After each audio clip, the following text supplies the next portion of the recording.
हमारे मन में गंदे विचार क्यों आते हैं? हम नहीं चाहते फिर भी हमारे मन में गंदे विचार आते रहते हैं, लेकिन क्यों?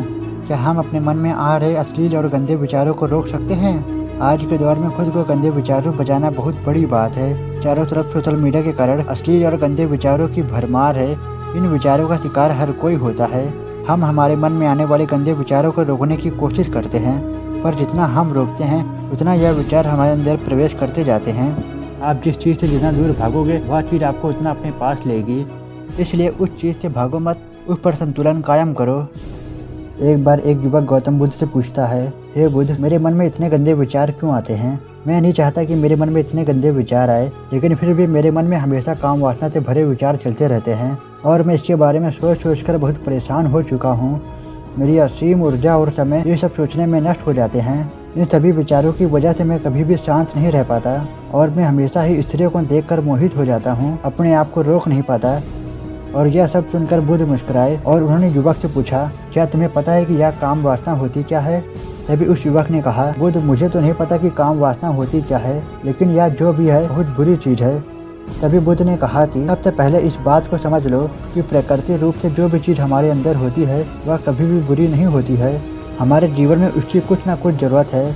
वासना कोई बुरी बात नहीं है, या तो हमारे मन की एक भावना है जो हमें किसी न किसी चीज़ की कमी का एहसास करवाती है और फिर उस कमी को पूरा करने के लिए, उस चीज़ को पाने के लिए हम उस चीज़ की तरफ आकर्षित हो जाते हैं। जैसे अगर तुम्हारे पास धन की कमी है तो तुम में धन पाने की वासना उत्पन्न हो जाएगी। इसका मतलब यह नहीं कि वासना बुरी है, बल्कि यह तो हमारे मन के एक प्रकार की जरूरत का एहसास है और जब यह जरूरत शारीरिक हो तो हम इसे काम वासना का नाम देते हैं। तभी उस युवक ने पूछा, काम वासना का मतलब तो समझ में आ गया, लेकिन आप मुझे ये बताइए कि यह आती कहाँ से है? तभी गौतम बुद्ध ने कहा, काम वासना कहीं से आती नहीं है, या तो हमारे अंदर ही होती है और इसका होना जरूरी भी है, क्योंकि अगर यह नहीं होगी तो मानव जाति का विस्तार रुक जाएगा। तभी उस युवक ने कहा, अगर यह चीज़ हमारे अंदर ही होती है और हमारे लिए ज़रूरी भी है तो फिर लोग इसे गलत क्यों बताते हैं? बुद्ध ने कहा, यही तो लोगों की समस्या है। लोगों ने काम वासना को गलत तरीके से सोच लिया है, तभी लोग इसे छुपाने की, दबाने की कोशिश करते हैं। काम वासना गलत नहीं है, बल्कि काम वासना का गलत तरीके से उपयोग करना गलत बात है। लोग जिसे पसंद करते हैं बस उसी चीज़ के लिए जीने लग जाते हैं, उसे पाना ही अपना लक्ष्य बना लेते हैं और हमेशा उसी चीज़ के बारे में सोचते रहते हैं, और ये सब गलत है। तभी बुद्ध ने यह भी कहा, क्या तुम्हें पता है कि जानवरों में भी काम वासना होती है? तभी युवक ने कहा कि हाँ, जानवरों में भी काम वासना होती है, क्योंकि जानवर भी तो अपनी पीढ़ी को आगे बढ़ाएंगे। तभी बुद्ध ने कहा कि हम जानवरों की काम वासना को गलत क्यों नहीं कहते? युवक ने कहा, मुझे नहीं पता महात्मा, आप ही मुझे बताइए। तभी गौतम बुद्ध ने कहा कि जानवर अपनी काम वासना का प्रयोग आनंद प्राप्ति के लिए नहीं करते, वह तो सिर्फ संतान उत्पन्न करने के लिए काम वासना का उपयोग करते हैं। जानवरों को प्रकृति ने इतनी समझ नहीं दी कि वह काम वासना को अपने सुख का आधार बना सके, जबकि मनुष्य अपने समझ के बलबूते पर प्रकृति में पाए जाने वाले प्रत्येक वस्तु को अपने सुख के लिए प्रयोग करता है। हम इंसानों ने ही काम वासना को अपने सुख का साधन बना लिया है, जबकि प्रकृति ने तो हमें अपने वंश को आगे बढ़ाने के लिए दिया था, लेकिन इंसानों ने इसे अपने जीवन का परम लक्ष्य बना रखा है और इस तरह से काम वासना का बेलगाम हो जाना गलत है। तभी युवक ने पूछा कि यह काम वासना हम पर हावी क्यों हो जाती है, क्यों यह बेलगाम हो जाती है? तभी गौतम बुद्ध ने कहा कि सुनो, अब मैं तुमको एक कहानी सुनाता हूँ, उसके बाद में तुम्हारे जितने भी सवाल है काम वासना को लेकर, वो सभी सवालों के जवाब तुम्हें इस कहानी में मिल जाएंगे। बस तुम इस कहानी को थोड़ा ध्यान से सुनना और ध्यान से समझना। एक बार की बात है, एक आश्रम में एक गुरु और उनके शिष्य रहा करते थे और वे रोजाना आश्रम के बाहर एक गांव में भिक्षा लेने के लिए जाते थे। उस आश्रम में एक शिष्य जिस गांव में भिक्षा लेने के लिए जाता था, उसके रास्ते में एक नदी पड़ती थी। एक दिन वह शिष्य भिक्षा लेने के लिए जा रहा था, तभी रास्ते में उसने देखा कि एक लड़का पेड़ के पीछे छुपा हुआ है। वह शिष्य उस लड़के के पास गया और उससे जाकर पूछा कि भाई, तुम यहाँ पीछे खड़े होकर क्या देख रहे हो? तभी लड़के ने कहा कि भाई, तुम्हें नहीं दिख रहा है कि मैं क्या देख रहा हूँ? जरा एक बार इधर नज़र डालो। तभी शिष्य ने नदी की तरफ देखा तो वहाँ पर कुछ लड़कियाँ पानी भर रही थी। वो लड़कियाँ 14-15 साल के बीच में होंगी। तभी शिष्य ने लड़के से कहा, अरे भाई, वहाँ पर तो कुछ लड़कियाँ पानी भर रही हैं, तो इसमें छिप कर देखने वाली क्या बात है? अरे पागल, तुम्हें दिखाई नहीं दे रहा है क्या? ऐसे परियां नदी से पानी निकाल रही हैं। जरा एक बार उनकी अदाओं को देखो, उनके कोमल शरीर को देखो, उनकी पतली कमर मटके से उठाते समय कैसे बाल खाती हैं और उनके बाल उनकी कमर पर कैसे लहरा रहे हैं, मानो सुंदरता बिखरी पड़ी हो। और ये सब सुन करके शिष्य ने फिर से नदी की ओर देखा। पहले तो उसे कुछ नज़र नहीं आ रहा था, पहले वो बिल्कुल डरा हुआ नहीं था, लेकिन इस बार वो बहुत डरा हुआ था और वो छिप करके लड़कियों को देखने लगा, मानो जैसे कोई अपराध कर रहा हो। वो अचानक अंदर से कांपने लगा और उसने अपने आप से कहा, मैं ये सही नहीं कर रहा हूँ, मुझे यहाँ से चले जाना चाहिए। और फिर वह जल्दी से वहाँ से चला गया। लेकिन जब वो शिष्य आश्रम गया तो उसकी आंखों के सामने बार बार वह दृश्य आ रहा था जो उसने वहाँ पर देखा था। अब उसका किसी भी काम में मन नहीं लग रहा था। वह रोज हर सुबह बिछा लेने के लिए जाता, हर रोज वहाँ छिप कर उन लड़कियों को देखने लगा और अब ये उसका रोज का काम हो गया। वो डेली उन लड़कियों को देखता और उसका किसी भी काम में मन नहीं लगता। वह हमेशा किसी न किसी प्रकार के विचारों में उलझा रहता था। वो आश्रम के कार्य को भी ठीक ढंग से नहीं कर पा रहा था। वो ना तो ठीक से सो पाता, ना ठीक से खा पाता। उसका मन बेचैन सा रहने लगा। उसका मन बार बार उन लड़कियों के सौंदर्य को देखने के लिए कहता और जब गुरु शिक्षा देते तब भी उसका मन कहीं और लगा रहता। और इन्हीं सब हरकतों की वजह से गुरु को दाल में कुछ काला लगा। गुरु ने शिष्य को अपने पास बुलाया और कहा कि आज से मैं भी तुम्हारे साथ बिछा लेने के लिए चलूँगा। तभी शिष्य ने कहा कि गुरुदेव आप परेशान मत होइए, मैं अकेले ही बिछा मांग लूँगा। और गुरु तो गुरु ठहरे और यहाँ पर फिर समझ गए कि जरूर दाल में कुछ ना कुछ तो काला है।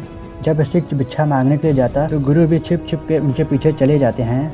थोड़ा आगे जाने के बाद गुरु देखते हैं कि उनका शिष्य किसी लड़के के साथ मानव अपराधी की तरह छुपा हुआ है और छिप कर कुछ देख रहा है। गुरु भी अपने शिष्य के पीछे जाकर खड़े हो गए और देखने लगे कि आखिर उनका शिष्य क्या देख रहा है। और गुरु ने देखा कि उनका शिष्य पेड़ के पीछे छिप कर उन लड़कियों को देख रहा है। तभी गुरु ने शिष्य से कहा कि तुम ये क्या कर रहे हो। अपने गुरु की आवाज़ सुनकर वो लड़का घबरा गया और उसके पसीने छूटने लगे। वह डर से थर थर काँपने लगा, मानो किसी चोर को चोरी करते समय किसी ने रंगे हाथ पकड़ लिया हो।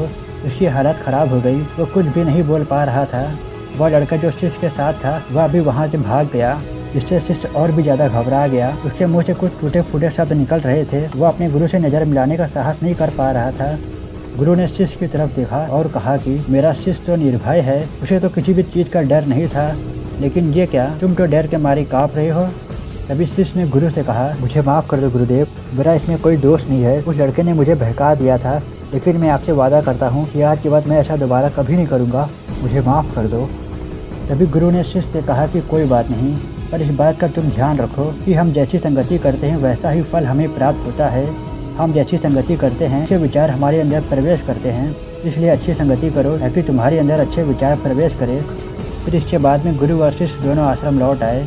इसके बाद में शिष्य हर काम को ध्यान से करने लगा। उसने उस रास्ते को छोड़ दिया और दूसरे रास्ते से जाने लगा। सब कुछ बिल्कुल सही चल रहा था, लेकिन कुछ टाइम बाद उस शिष्य के मन में क्रोध उत्पन्न होने लगा। वो दूसरे शिष्य पर क्रोध करने लगा और बेचैन हो गया। अब वह सही समय पर भोजन भी नहीं कर रहा था, वह बहुत ही कम भोजन करता था।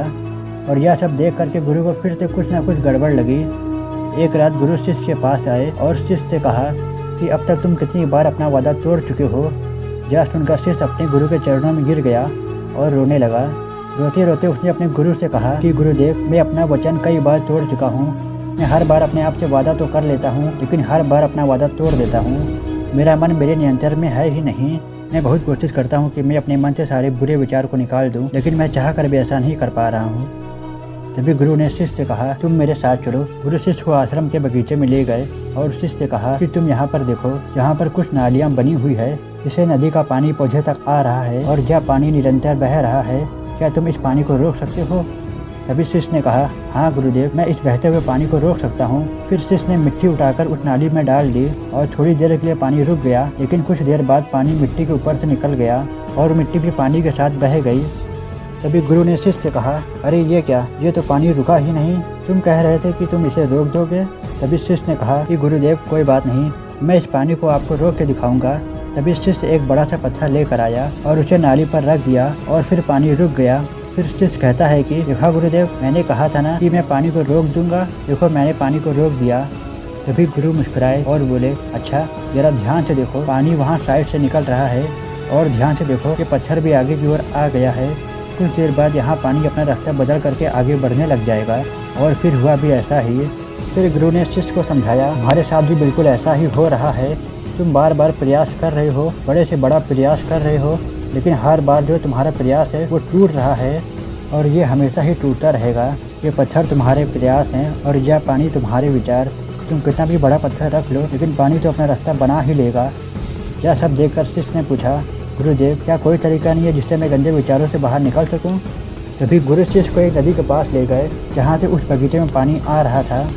गुरु ने शिष्य से कहा, अगर हम यहीं से उस रास्ते को बंद कर दे जहाँ से पानी बगीचे में जा रहा है, तो क्या हम पानी को रोक सकते हैं?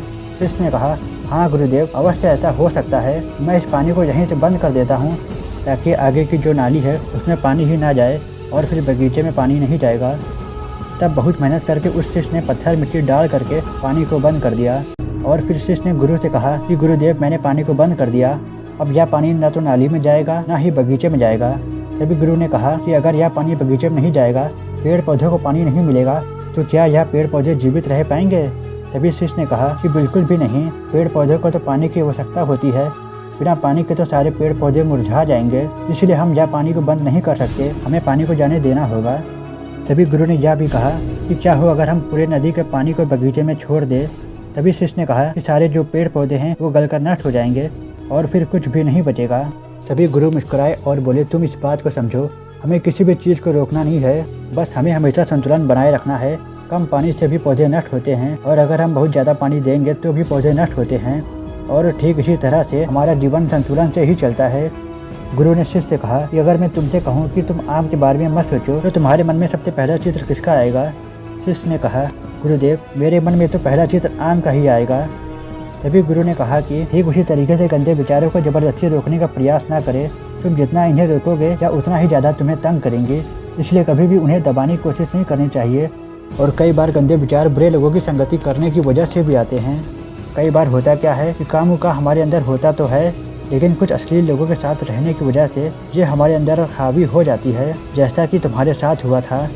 तभी उसने कहा कि गुरुदेव, आप बिल्कुल सही कह रहे हो, उस लड़के की वजह से मैं अपने मार्ग से भटक गया था और उस चीज़ को एकदम से सब कुछ क्लियर समझ में आ गया और इस रात को बिल्कुल चैन की नींद सोया। अगले दिन वह शिष्य नदी के पास गया जहाँ पर लड़कियाँ पानी भर रही थी और शिष्य ने उस लड़कियों से पानी मांगा और इन लड़कियों में से किसी एक लड़की ने शिष्य को पानी पिलाया और उसके चरण भी स्पर्श किए और शिष्य ने उसे आशीर्वाद दिया कि तुम्हारा कल्याण हो। और शिष्य को मानो ऐसा लगा हो कि उसका सब कुछ खोया हुआ उसे वापस मिल गया हो।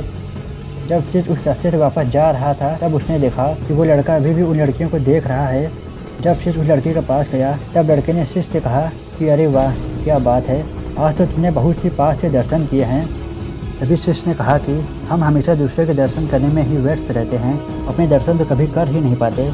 तुम कब तक इस पेड़ के पीछे छिपते रहोगे? किसी को पसंद करते हो उससे बोल दो, अगर वो भी तुम्हें पसंद करती है तो शादी कर लेना और कुछ बन जाओ। तुम अपने आप को पहचानो, ऐसे अपना समय बर्बाद मत करो। और ये सब सुनकर लड़के की आंखें खुल गई और उस लड़के ने नदी पर जाना बंद कर दिया। यह वीडियो बहुत लंबा हो चुका है, इसलिए मैं आपको बता दूं, जब पूरी कहानी गौतम बुद्ध उस युवक को सुना रहे थे जो युवक अपने प्रश्न लेकर आए थे, तो पूरी कहानी सुनाने के बाद बुद्ध ने युवक से कहा कि शायद तुम्हें अपने सारे सवालों का जवाब मिल गया होगा। तब युवक ने कहा, हाँ महात्मा जी, आपका बहुत बहुत धन्यवाद। तब बुद्ध ने युवक से कहा कि जब भी तुम्हारे मन में गंदे विचार आए तुम अपने आप को दोषी मत मानो। यह शरीर है और यह सब इसने हजारों वर्षों से सीखा है। एक केवल तुम्हारे सोच लेने से या शपथ लेने से कुछ नहीं होने वाला, लेकिन तुम्हारे पास वो शक्ति है, वो ऊर्जा है जिसका तुम्हें संतुलन में उपयोग करना है। तुम एक जीवित ऊर्जा हो जो कुछ भी अनुभव करने के लिए बिल्कुल स्वतंत्र हो, जो निर्माण करने के लिए स्वतंत्र है, इसलिए तुम अपने आप को पहचानो। यह कहकर गौतम बुद्ध मौन हो गए और वो युवक वहाँ से चला गया। अब इस कहानी की सबसे बड़ी सीख यही है कि अपनी ऊर्जा को अपने जीवन के लक्ष्य पर लगाओ और अपने लक्ष्य को थोड़ा बड़ा रखो। तुम्हारी असीम ऊर्जा उस लक्ष्य में लग जाए और फालतू के विचारों को मन में आने का समय ही ना मिले। देखो, पानी है तो बहेगा, ऊर्जा है तो निकलेगी, लेकिन ये तुम्हारे हाथ में है कि तुम इस ऊर्जा को कैसे और कहाँ पर यूज़ करते हो। आप ना तो काम वासना को रोक सकते हो, ना ही नष्ट कर सकते हो। आपको बस संतुलन बनाए रखना है। Just one word, balance.